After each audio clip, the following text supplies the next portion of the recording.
முதலமைச்சர் அங்கிள்னு சொல்றாரு சார். முதலமைச்சர் மு க ஸ்டாலினை அங்கிள், இது வெரி ராங் அங்கிள் அப்படிங்கிறாரு சார். எப்படி சார் நினைக்கிறீங்க?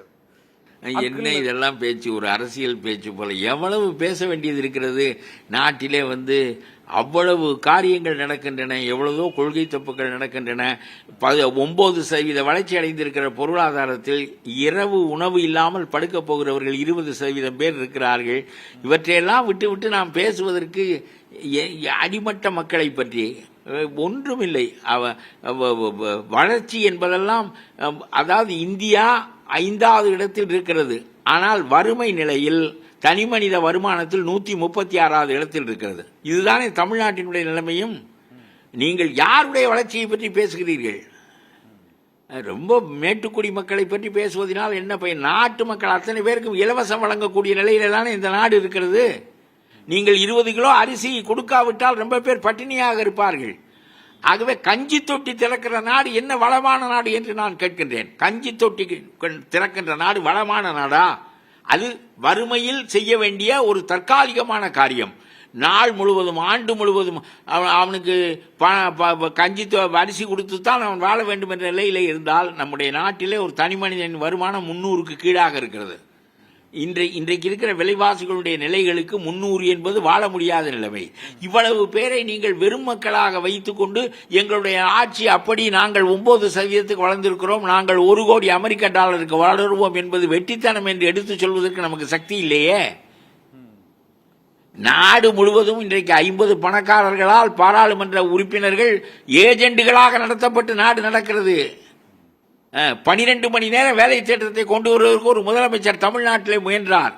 பிறகு அது பின்வாங்கினார் என்றாலும் கூட நான் சொல்லுகிறேன், இத்தகைய மனநிலைகளை எல்லாம் எதிர்த்து பேசுவதற்கு பதிலாக ஒரு தூய்மை பணியாளர்கள் பணியாற்றுகிறார்கள். நான் சொல்கிறேன், அதாவது 7000 ஆசிரியர்கள் 25 ஆண்டுகளாக தற்காலிக ஆசிரியர்களாக இருக்கிறார்கள் பள்ளிக்கூடங்களில்.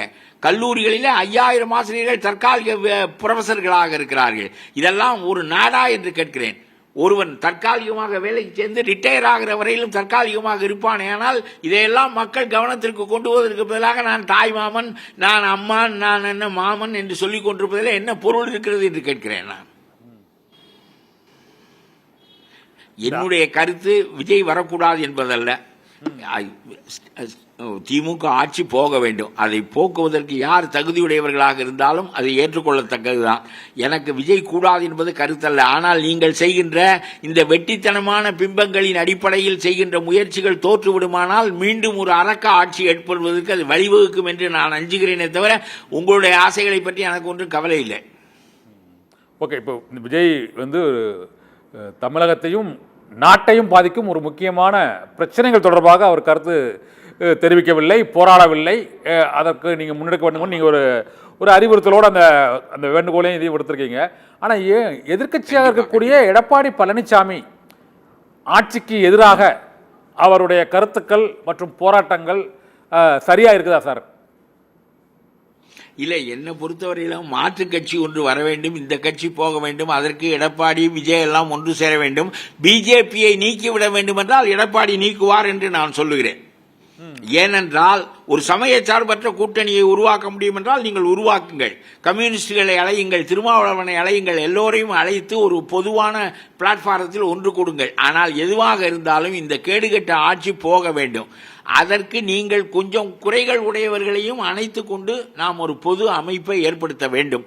இப்பொழுது எடப்பாடி கூட்டங்கள் கூட்டுகிறார், பேசுகிறார், அதெல்லாம் ஒன்றும், அதாவது அவருடைய 4 ஆண்டு ஆட்சி காலத்தில் 2 ஆண்டு கொரோனா, அப்புறம் ஒரு மனிதன் 2 ஆண்டுகளுக்குள் இந்த கொரோனாவுக்கு பிறகு ஆள்வதே பெரிய பாடுதான் என்று வைத்துக் கொள்ளுங்கள். நான் மிகச்சிறந்த ஆட்சி என்று எந்த ஆட்சியை சொல்லவில்லை. எல்லாம் குறைபாடுடைய ஆட்சிகள் தான். ரொம்ப கூடுதலான திறமான ஆட்சி என்பது ராஜாஜி காமராஜர் காலத்துக்கு நான் போகவில்லை. இருப்பதற்குள் என்ன செய்ய வேண்டும் என்று தான் சொல்லுகிறேன். நீங்கள் எந்த காரணம் கொண்டும் அண்ணாமலை 40க்கு 40 திராவிட முன்னேற்ற கழகத்தை வர வைத்தது போல, விஜயகாந்த் மாற்று கட்சியை ஆட்சியில் உட்கார வைத்தது போல நீங்கள் உங்களுடைய பிடிவாதத்தினால் இந்த தவறை செய்வீர்களே ஆனால் அது நாட்டுக்கு பாதகமாக முடியும். நீங்கள் அரசியலுக்குள் நுழைந்ததற்கும் எதிராக முடியும்.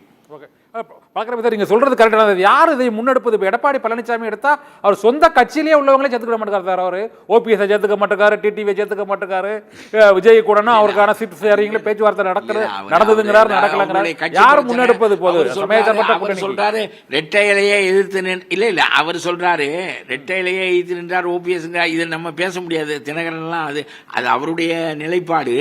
ஆனால் ஒரு பெரிய கட்சியாக இன்றைக்கும் இருக்கிறவர்கள் அவர்கள் தான். தினகரனோ அல்லது ஓபிஎஸ்ஓ சரிந்து போய்விட்டார்கள்.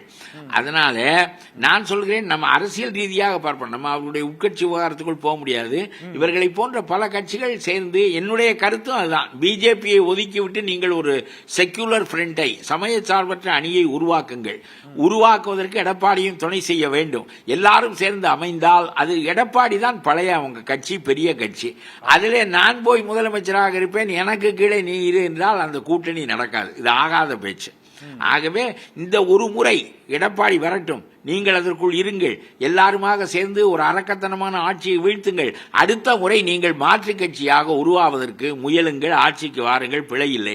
இந்த சமயத்தில் விஜயகாந்த் போல அண்ணாமலை போல தவறுகளை செய்து மீண்டும் ஸ்டாலினை பலப்படுத்தி விடாதீர்கள். இதுதான் என்னுடைய கருத்து.